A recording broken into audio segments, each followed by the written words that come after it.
of all American citizens whose ancestors are from Spain, Mexico, the Caribbean, and Central and South America. This observance started in 1968 as Hispanic Heritage Week under the tutelage and the leadership of our own President Lyndon Baines Johnson. And it was expanded by President Ronald Reagan in 1988 to cover over a 30-day period, starting from September 15th and ending October 15th. It was enacted by law on August 17th in 1988 on the approval of Public Law 100-402. So I am excited that in a community that is extremely diverse and cultural, my district is an example of all of this. And so I wanted to start not only by saying welcome, but just to embrace the fact that we are all Americans. So I'm going to start with my friend Delegate Guzman, and then I want all of you that are our panelists here this evening to just tell me a little bit about where you're from, what your culture is, why you decided to live where you're living, and your contributions thus far in our community. So Delegate Guzman, welcome. Thank you. Good evening, Supervisor Bailey. Thank you so much for hosting this event. Thank you on behalf of the residents of the 31st District and the community that I proudly represent. I am originally from Peru. I came to this country as a single mother, looking for opportunities for my oldest child that is going to turn 30 next month. So don't calculate my age, but when I got here, I landed in Virginia and fell in love with the weather, with the diversity, because I established in Fairfax County when I just got here, and it was extremely diverse then. But then by the time I had to buy my first property, I couldn't afford to live there. So that's how I got to meet Prince William County 21 years ago. And I think for me, Hispanic Heritage Month and something that I wanted to talk to my children, I think it's about recognizing the courage that first generation immigrants, second or third, or your parents, your grandparents, the courage that they have to start from zero in a new land, leaving everything behind, leaving your children, leaving your parents, your food, your house, your professions. So important. I like to remember that. But also, I like to recognize the contributions of many individuals, especially on this Commonwealth. When we think about Virginia as the #1 state for business, but then we know that among those industries is the agribusiness industry. I'll be remiss not to recognize the contributions of the farm workers. Also, I would like to recognize those essential workers, who are Latinos and who were on the front during this pandemic, making sure that we have the systems that we needed as we were living in this Commonwealth, facing the worst pandemic in history. And finally, I would like to recognize those veterans, when we are looking at people who is a veterans, a military families who get deployed, and then we look at the amount of lives, I like to analyze that usually Latinos are the ones who die at higher rates. So thank you for those who serve our country. And I think this is a great opportunity to those Hispanics that have lost their lives defending this country. Thank you. Thank you, Delegate Guzman. I tell you, when I first met Delegate Guzman, we embraced one another immediately, but there was an automatic understanding of the importance and the uplifting of diverse communities in all respects. And so I'm just so proud that I can call you friend and that like-mindedness is there. Our friend also that came from El Salvador and opened his own business. And it's something that not only is he proud of, but we as citizens in the 31st District, Potomac District, we're able to support him in every regard.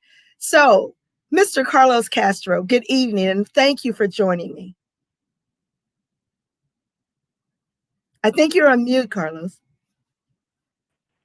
Hi, sorry. Yeah, good evening, everyone. Thank you for the invitation. Glad to be here. As you said, I'm originally from El Salvador, and I landed in the U.S. Fleeing a civil war. Unfortunately, undocumented, trying to find an opportunity, and that's where, I found this great support from the U.S. people.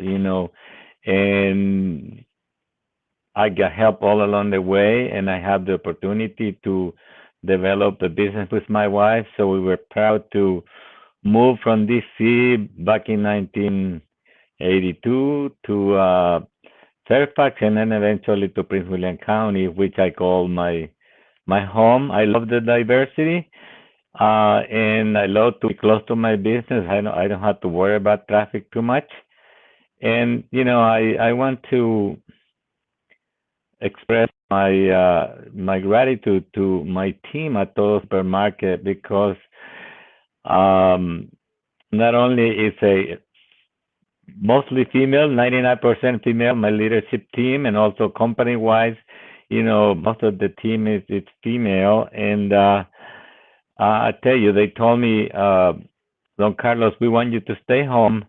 We're gonna be here at the forefront, and if we need you, we're just gonna be on the phone or via video chat. So I thought that was really good from their part, and I just couldn't stay home. I went back and joined them in the trenches, because I was so proud of them. That they are essential, and they were risking their life and trying to cope with the difficulties that this pandemic brought, but moving forward. So the Prince William community, it's fortunate to have such a great team working at Todo Supermarket, and glad to be a pillar in the community, and glad to have the opportunity to continue to work for my community, which I love very dearly, as you know.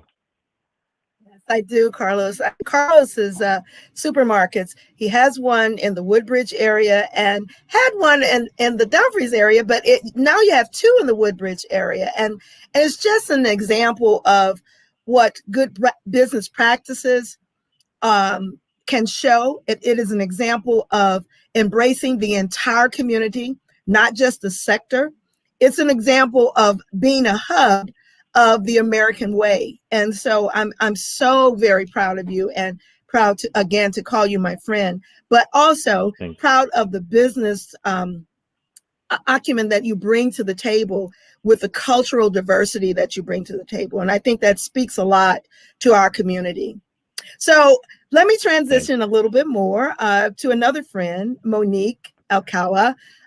Monique and I shared coffee together when I first met her, and her brilliance and her commitment level to the community showed me before I was elected in my seat that I could win.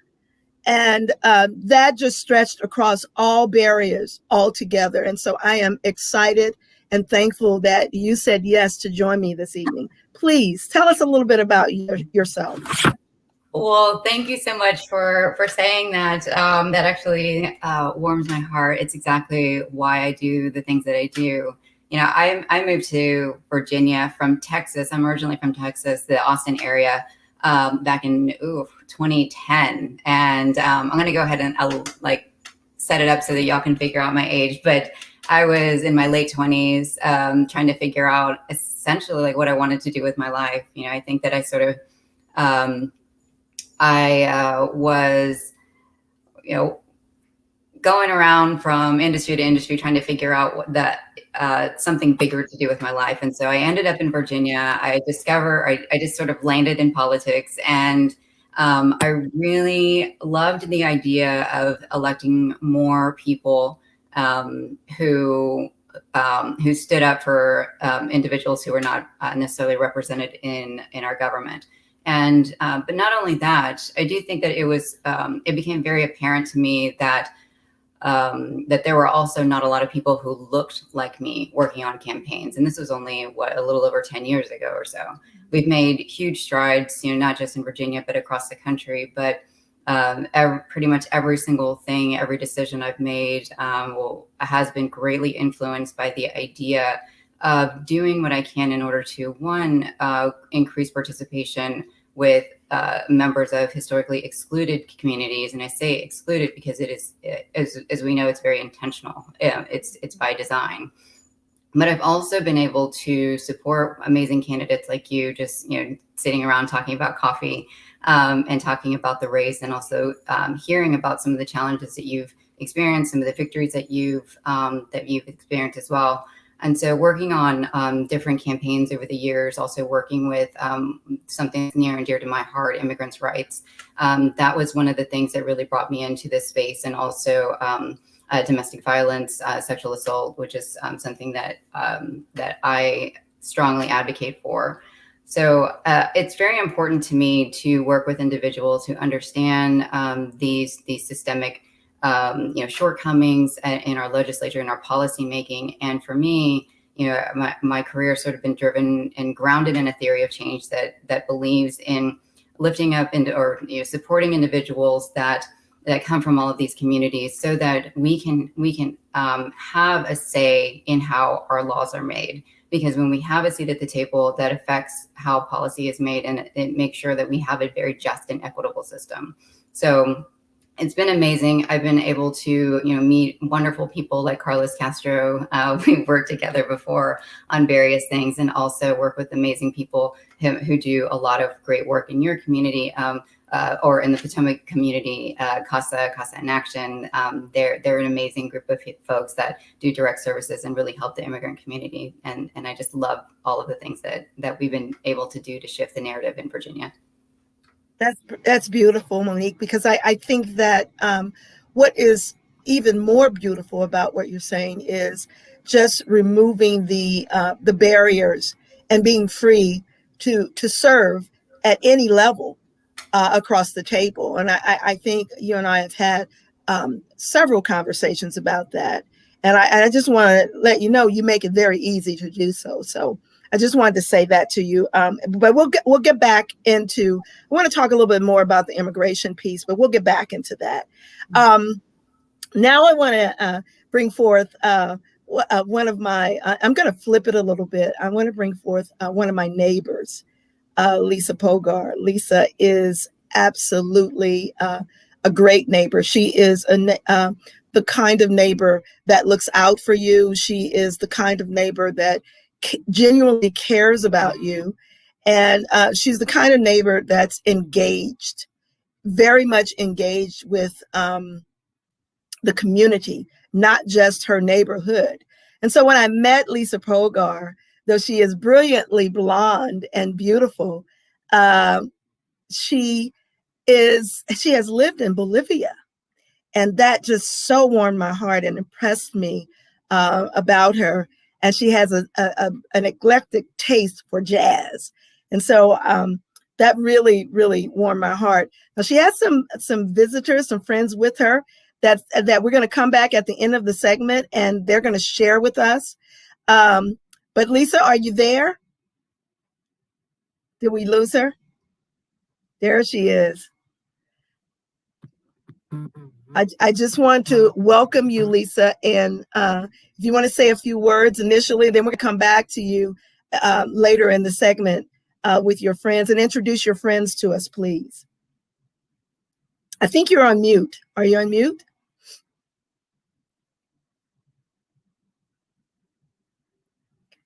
We can't hear you, but we can come back to you. Okay, we'll come back. No problem at all. Technology. We will come back. My last buddy in crime that I just met about 2 months ago, but he is a young gentleman who is absolutely fired up for people. And what I mean by that is he never meets a stranger, but he is here to support the campaigns that are going on now, and not to talk about anything political, but I was so enamored with him because of his freedom and just embracing the community, a community that he did not grow up in, but just embracing our entire community to make a difference and to be here with us to make a difference. And so that's my friend Sam Guerrero. Sam, how are you from Venezuela? Thank you, Supervisor Bailey. Thank you, everyone, for joining us today. Tell us a little bit about where you're from. Just enlighten us, please. I'm original. I was born in Caracas, Venezuela. Venezuela. Venezuela is an amazing country. I came to the U.S. in 2013 because of the political situation in my country was getting very, very challenging. And as soon as I came to the U.S., I started to be involved in helping in the communities where I was arriving, where I arrived. That is a sense that have been in my family, in my grandmother, my great grandparents. The sense of helping the community that you are coming, be part of the community that you are coming, and and and as soon as I came to the US, I said to myself that I needed to part of the political process, helping that that every single community being represented. And I came to Virginia in March, and I honestly feel welcome in the community, be part of the community, and also doing my part for the growth of the community in the Potomac district, but all across Prince William County. We're glad that you came to the Potomac district. We really are, aren't we, Delegate Guzman? So let me just say, one of the things that I think makes Prince William County such a wonderful place to live is the diversity. Not just diversity in color, but diversity in mindset. And so, but also the diversity in embracing the diversity in education and just learning from each other. And so it's really important that we understand that we live in a time where diversity is essential for our world to move forward. And so I want to talk about, well, before I go in, let me make sure that Lisa, are you with us? Yes, I'm with you. Can you Oh, hear me? wonderful neighbor. Okay, Yvette, come. Yes, come. Okay, wonderful. I want you to, if you don't mind, I want you to talk about yourself a little bit from your experience in Bolivia and introduce your friends. And then I know that they're going to play for us a little bit later. Yeah. So I'm going to bring them back if that's okay. Yes, that will be fine. That's wonderful. Thank you look so much. Beautiful. Thank you to Prince William Vice Chair and my supervisor, Andrea Bailey. Thank you for inviting me to celebrate with you as we approach the end of Hispanic Heritage Month. There have been a lot of celebrations in Prince William County and across Virginia to celebrate the richness and diverse Latinx communities that really benefit our community. We're not a homogenous community, and each community, each country that is represented in the area is very diverse.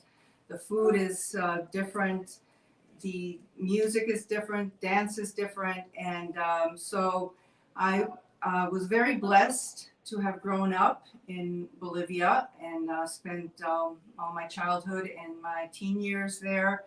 And but I'm also very blessed that I'm living here in the U.S. and in Northern Virginia, where there is a very, very rich Bolivian community where I can remember, where I can savor all the flavors of my childhood. I can go eat yahua with quiquiña and silpancho and all the delicious foods that are served in all the different Bolivian restaurants in the area. And I also am very blessed that I have two good friends here who are very, very active in promoting and preserving Bolivian culture in Northern Virginia. So I'm not sure when you want them to come on, but they're here. My friend Julia Guardia, who's the cultural director of culture for Comité Pro Bolivia, and Yvette Jurado Robles, who loves to keep the history of Bolivia alive with by preserving videos and photos throughout the area. So Here in Virginia. here in Virginia, Very good. yes. And I'm also very proud to be very active in helping the participation of the Latino community in our electoral process. It's very, very important that we maintain our presence and that we show our presence. And I'm very grateful for Delegate Elizabeth Guzman, who has done a lot in Richmond to bring forth a lot of the issues that affect the Latinx community. So I'm very happy to be here. Thank you so much. I'm very grateful, and to your friends, thank you so much for joining us. And we are going to come back before the segment ends. I want to talk a little bit about the paraphernalia that you have there, and I want to hear a little bit of the music as we transition out. Lisa has also offered, if we need translators, she's going to translate for us. So I'm very blessed that I have a diverse pool of people that love me, and I love them back in this community. And so I'm gonna move to another portion of the program. I want you to take a moment and think about.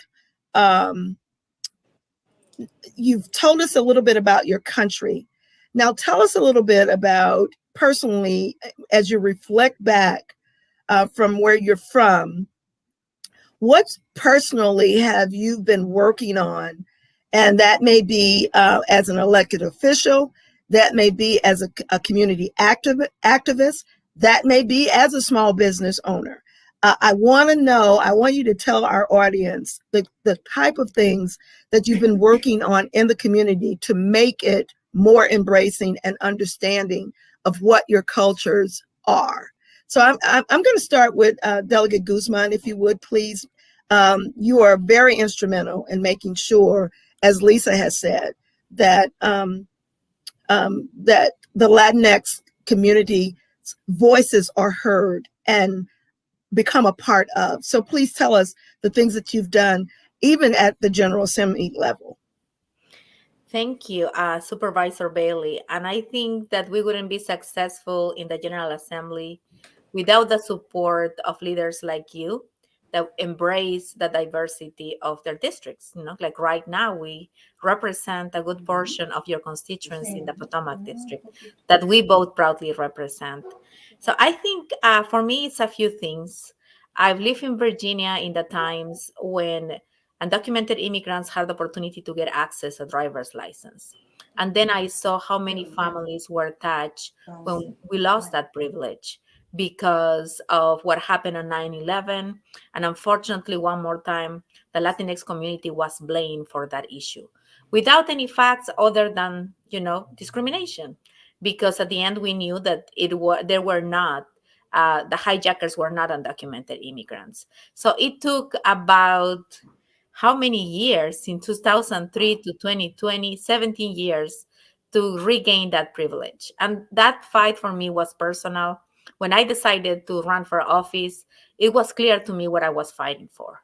It was to improve the life of those immigrants, but then at the same time, it was a safety issue. It will benefit everybody in that community. And it will bring also, more driver's licenses.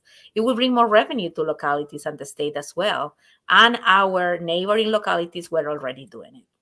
Another part that was important to me was also the ability to provide during the pandemic resources and in Spanish. You probably, if you follow me, or I invite you to follow me on Twitter and Facebook, it was really hard to find information in Spanish for our community. And the Latinx community were dying and getting sick at higher rates and hospitalized at higher rates. So, I had to call out the administration to ask them to provide resources in Spanish because we represent 10.5% of the population as of the recent census. And as of last year, I think we provided in-state tuition. That's an issue that Delegate Alfonso Lopez has championed for many years. And I was proud to work with him to get that bill across the finish line, as well as providing, you know, coverage for during the pandemic. I had this situation. One of my constituents, who's a nurse, called me that she was exposed to COVID because we had a mom who showed up on the emergency room and didn't have insurance and never was attending prenatal care. So we didn't have enough PPE for them to protect, for the nurses to protect them. They were only PPE was provided, like N95s, to if your patient was connected to a respirator. But it happens to be that that individual who was delivering a baby was an undocumented immigrant who was in the delivery room with COVID and never had access. So I spoke with Chairman Torian, which I appreciate his support. You know, it's an issue that I fought for a couple of years. And I think the pandemic highlighted the need of access to healthcare. So now we are proud to say that, you know, if you are pregnant, your immigration status is irrelevant. We need to save you and we need to save your baby. So now it's the law. And by doing the right thing, we're not only doing the right thing, but also we're bringing our federal dollars who were seated on the table for a long time.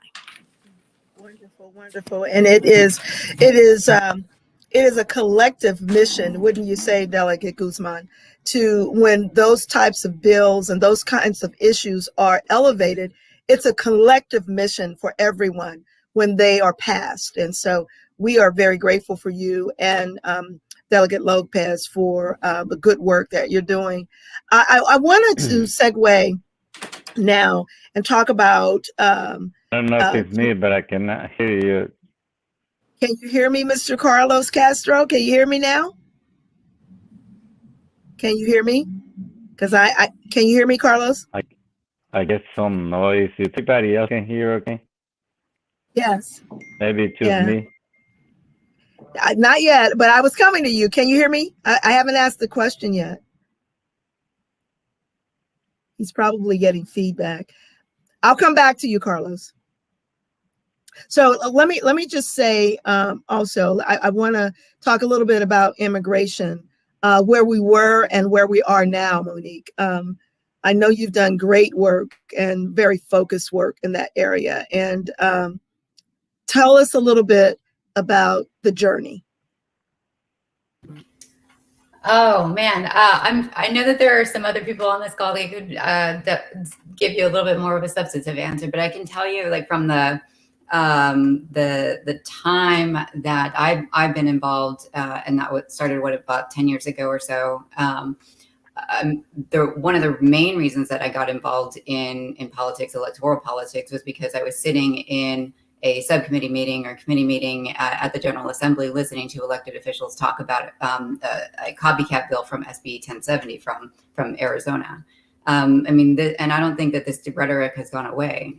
So I think, you know, from one standpoint or one position, I could say, you know, that we have long, we've been in this fight for a really long time, and I do think that there have been some substantive things that we have been able to accomplish. I think Delegate Guzman was really right on point whenever she talked about the historic achievement of getting driver's licenses or driver privilege cards for undocumented immigrants here in Virginia. But also, we were, you know, through our Attorney General, Mark Herring, he issued the opinion that protected DACA students and ensured that they were able to get access to quality education here in Virginia. But those are things that are done at the state level, federal level. I mean, you see the gridlock. We're currently in redistricting. You know, here in Virginia in the Commonwealth, Latinos, non-white communities have been driving the population growth of Virginia, particularly API communities and also the Latino community. So in some places, I think 95% of the growth is driven by the Latino community. So we have, I would say, you know, on the other side of it, I do think that we have a long way to go. We still are in the fight for comprehensive immigration reform.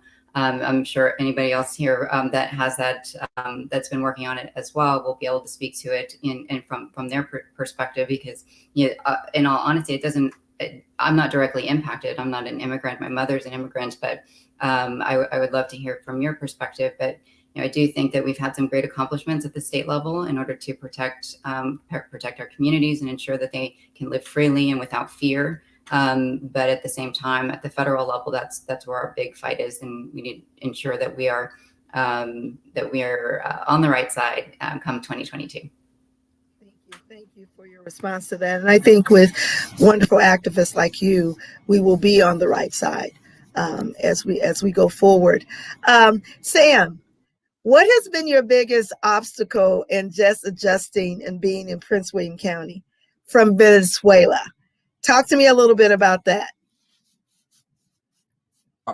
Thank you, Supervisor Bailey. I mean, Venezuela, I mean, the way that we are in Venezuela in many aspects is so different to how people are in the US that sometimes for me was like when I came, for me was like kind of like, let's say, challenging at the first moment, challenging in the sense of saying to myself, you are not anymore in Venezuela, because sometimes I thought in the way that we think back in my native country, um, but in the sense of put it into context, moving from Venezuela, all all the road that I went and arriving to Prince William County, um, things are very very different.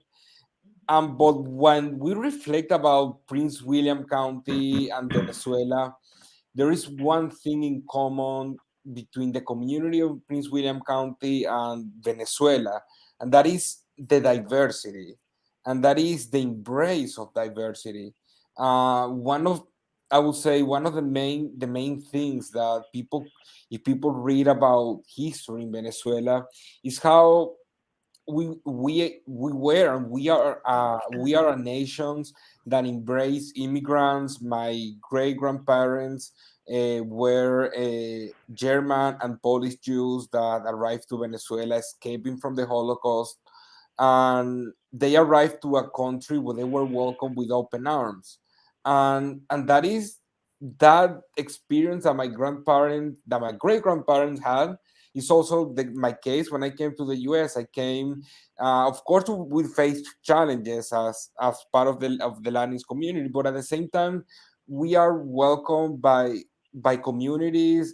Here in Prince William County, since I came, I was welcomed with open arms, and sometimes I feel that history repeated again. As people say in Hebrew, "Behol dor vador." I mean, each generation after another generation. So when my great grandparents came, experience in Venezuela, being received with an open arms by a country that embraced diversity, was the same case for me in Prince William County, with a community that embraced diversity, and that is very proud for me to be part of the community now in Prince William County. Sam, that gives us a lot of hope. Being a young gentleman, that just gives us a lot of hope as not only as we reflect, but it also gives us hope in terms of where we need to grow to. So thank you for that. Carlos, are you back with us now? I want to talk a little bit about your business. Can you hear me? Yes, now I can hear you. I actually had to get out of the meeting and come back because there was some noise there. Couldn't hear you. Thank Well, you. welcome back. Welcome back, my friend. I have watched Totals grow in a tremendous way. And I know we had this little glitch last year in March that is still with us called COVID, the pandemic. And I watched how you serve the community. Give us a little snapshot, if you will, about how that affected a small business owner like yourself and the things that you needed to do to support your community. Well, after the little scare and we put ourselves together as a team, I started getting involved. I started getting involved with the community, with the county, with the governor's office, with anybody that was dealing with COVID related topics. whether I was a volunteer or was just a listener trying to figure out what we're going to do next. At the same time, we went through long steps to protect our team. My son, Chris, crossed the Washington area all the way to Richmond and Baltimore, finding pieces of plexiglass so we can actually encase everybody, protect everybody with shield. We went in and start keeping a positive attitude with our team.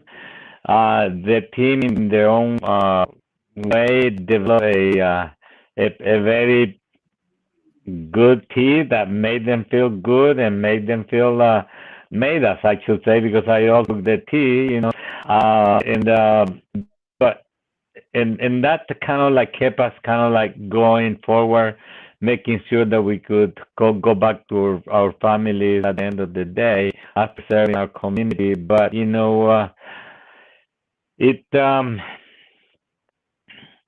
it has brought back a sense of that we already had, but it has, affirmed even better a sense of community, a sense of how do you, risk yourself going out to work, not because you need a paycheck, but because the community needs the food. And we got people that we had to actually go bring the food to the houses because they couldn't live. So we had interesting enough, the people that got sick first were our managers because they were the one moving around between everybody. And it was terrifying for me just to know that one of my main support of the company, one of the main pillars of the company was sick, but we were able to manage it.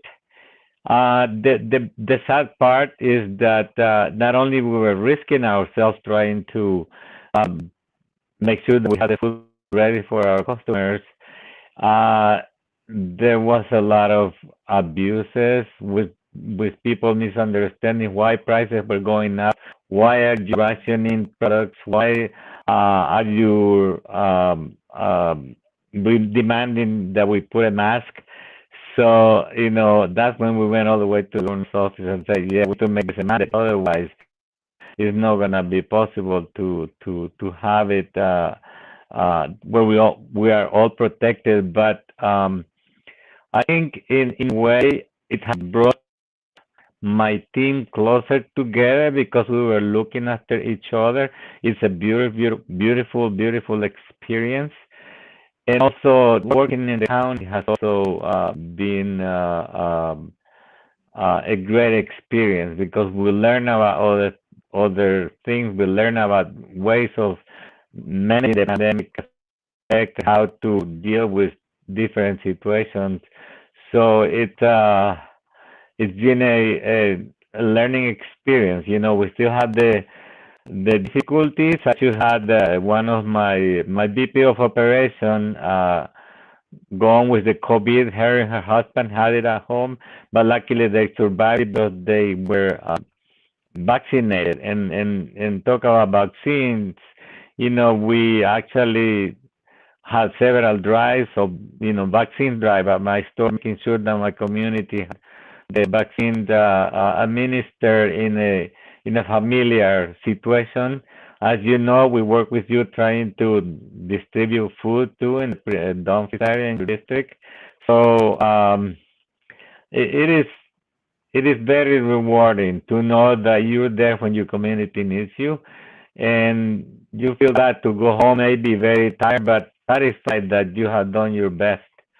And I know the group that is here with us tonight have done the same. I had the opportunity to work with Elizabeth, and Monique through the years, and I'm so glad that we're here together as we should be. As we should be, Carlos, as we should be. I agree. I think that one of the things that we learn, all of us, all communities of color, all communities collectively learned during COVID is we got to stick together. We have to stick together. And so one of Absolutely. the things, yeah, and one of the things that I certainly learned as in serving with all of y'all is the fact that the communication piece is essential, no matter what the culture.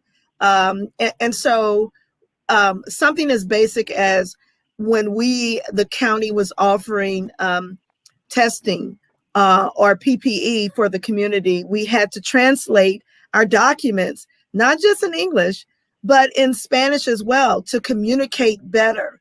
And so that leads me to say there are opportunities of growth in all cultures for us to bond together and to learn together. So I'm going to start with you, Lisa, because this is something that a conversation that you and I had back in 2015.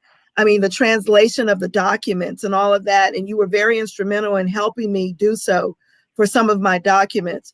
So I'm going to start with Lisa, but I want to hear from all of the leaders here.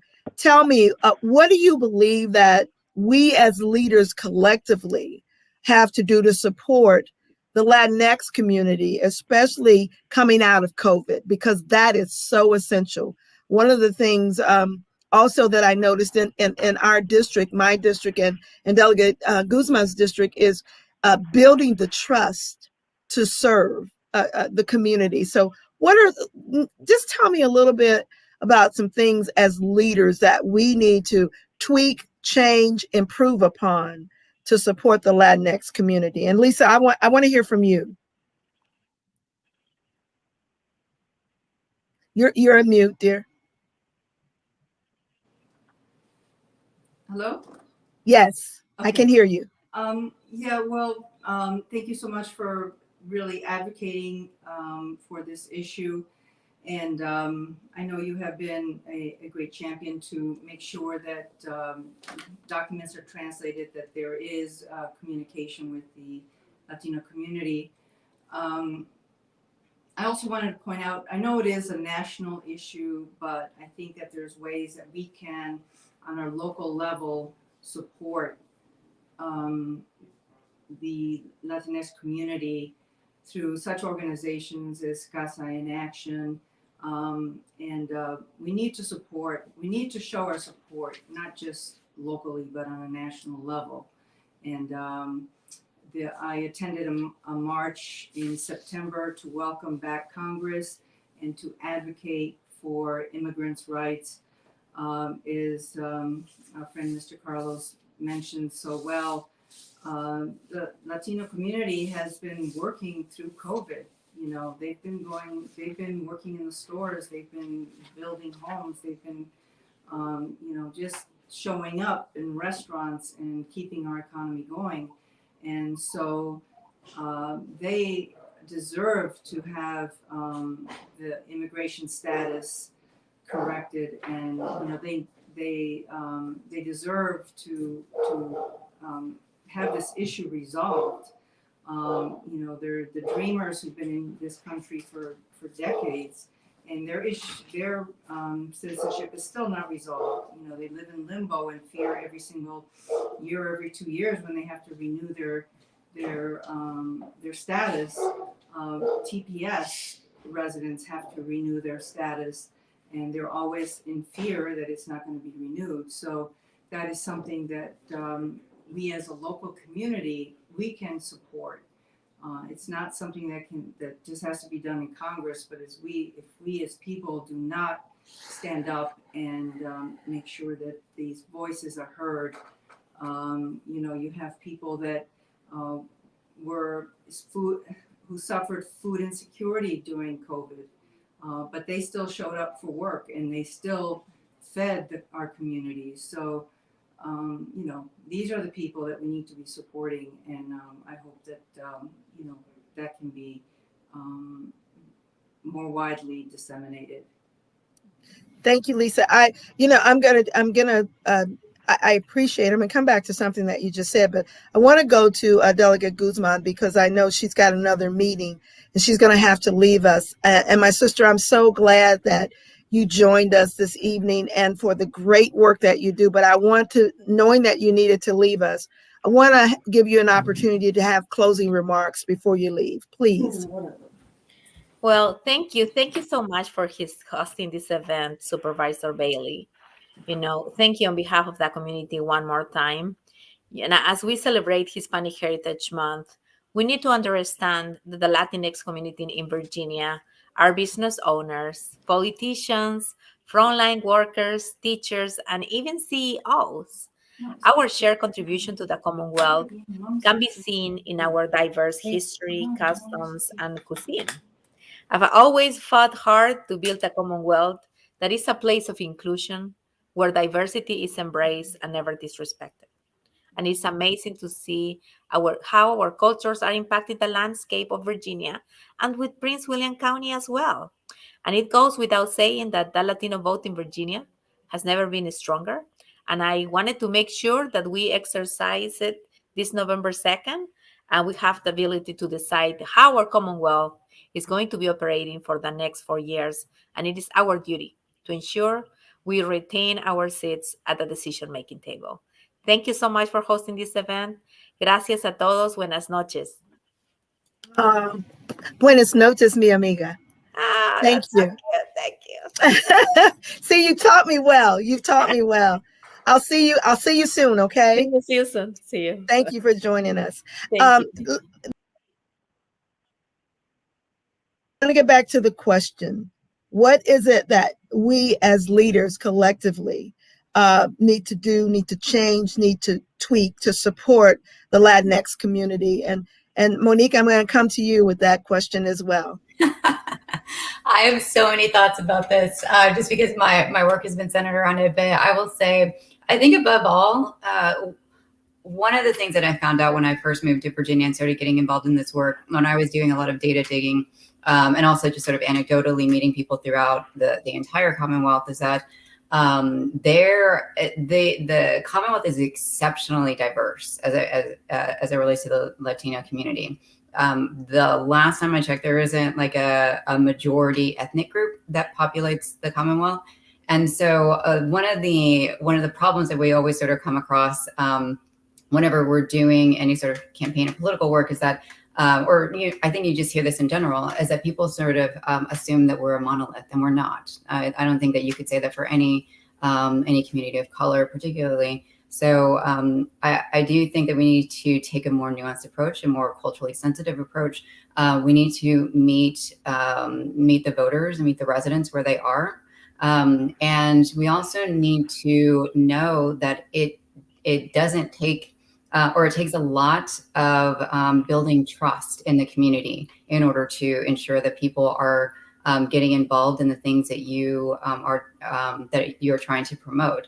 Because like I was saying earlier, and I think that we sort of have touched on throughout this evening, the system has not been working for the Latinx community, the Latina community, the Hispanic community, broadly. And that goes to say for a lot of different communities of color.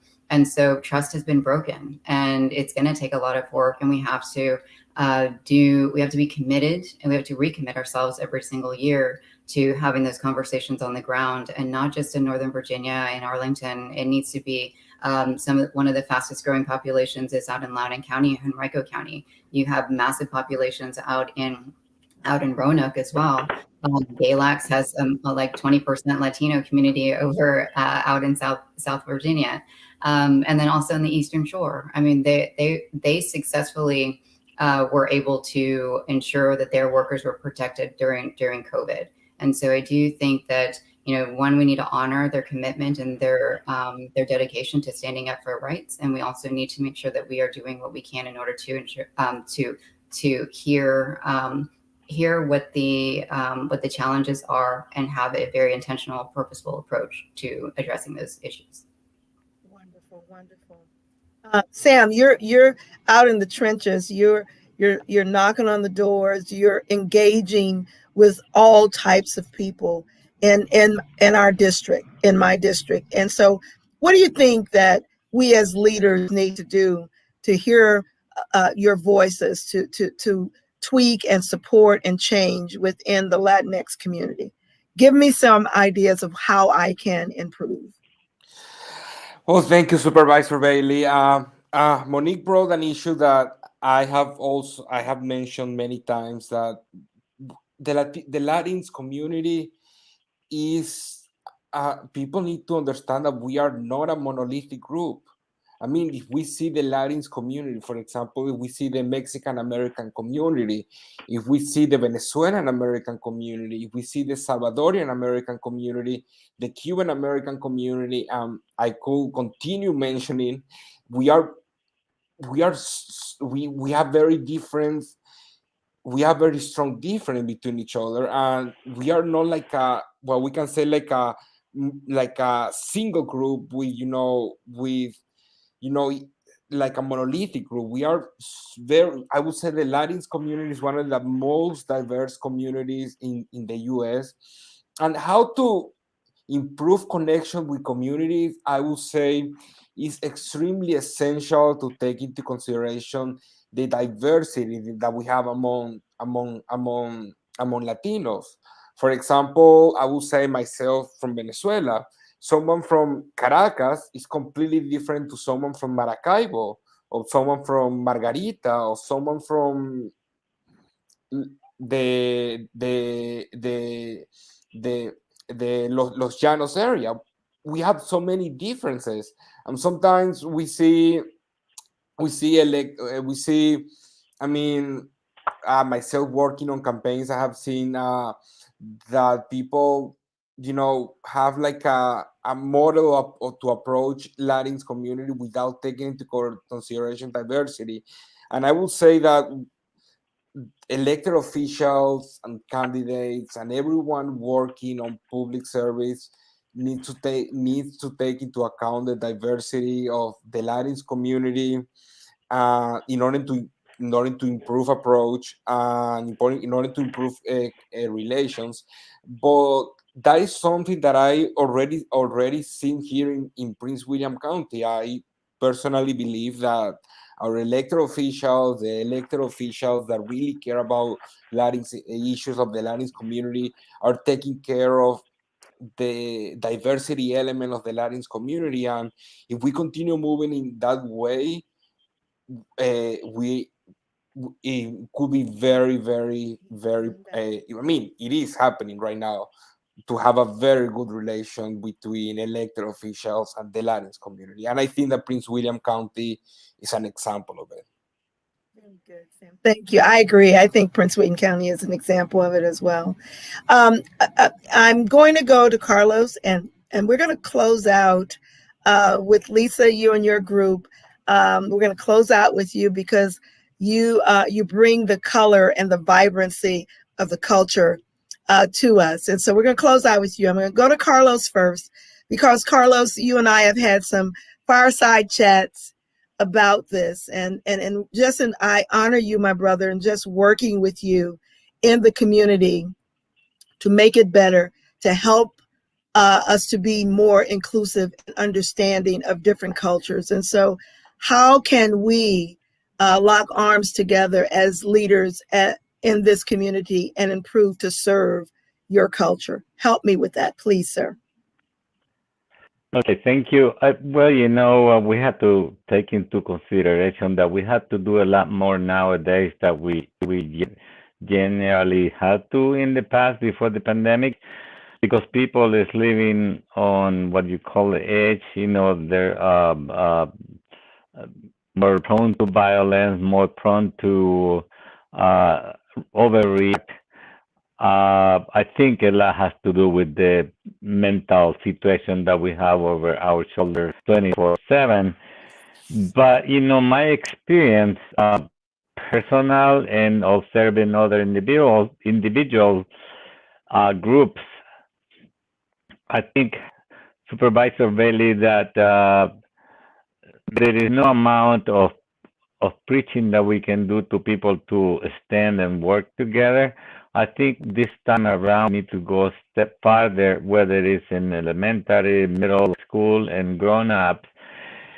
We need to find ways of putting the cultures working together. Generally, when you have the opportunity to look at the individual in front of you, whether it's your color or a different color, and and interact together in a deeper way and looking at the individual with empathy, we all gonna realize that we're the same people, that we have the same dreams, that we want all to succeed. Um, Unfortunately, what we need to guard ourselves, whether you're running for office or somebody else running for office, is to make sure that we are vigilant of what's going on in our political world, because as a community we can probably live together and you will never know that there is a problem if there is. But the people running for office are and I'm not saying in general, there is some people, I should say, running for office, whether it's from the right or the left, they're using issues that are hot buttons in the community to actually get voters, scare them into voting for them, because if they don't do otherwise, this is what's going to happen. So they paint a very uh, bleak future. And living in the county that we live in, I'm so glad that I've been able to work in this county since 1990 in my community in all levels of the community. I think we have a great opportunity to to learn to understand the individual in front of us. I was at one of those Woodbridge Potomac Civic Association, and I was thrilled not only to share the food that we all brought to the meeting, but there were people from countries that I would never imagine that they live here in the county. So it's rich in diversity, but we need to take the time to not just know each other, but interact with each other, so we can actually know each other beyond the look, beyond the stereotype.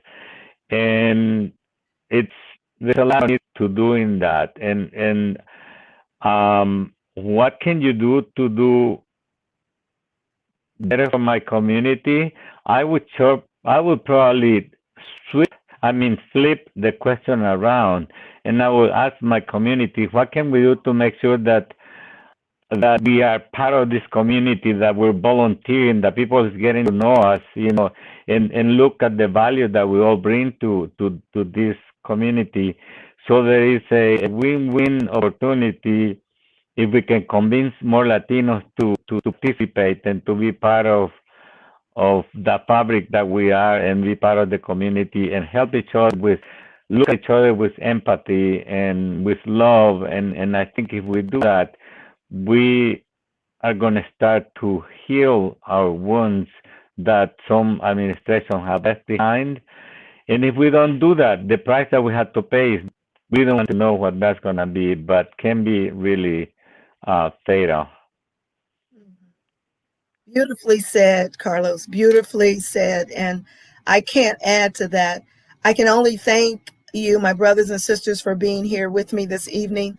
It is an honor to serve with you in all communities, because you do serve regionally, not just in my district, my endearing district, but you serve in all communities. And so, Carlos, I echo what you just said.